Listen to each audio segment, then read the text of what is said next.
ಬೆಂಗಳೂರಿನ ರಾಜನಗುಡ್ಡೆಯಲ್ಲಿ ಭಾರೀ ಮಳೆ, ಗಾಳಿ ಮಳೆ ಜೋರಾಗಿ ಅಬ್ಬರಿಸುತ್ತಿದೆ.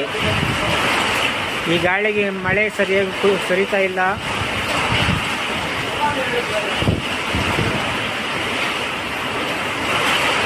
ನಮ್ದಂತೂ ಭಯ ಆಗ್ತಿದೆ.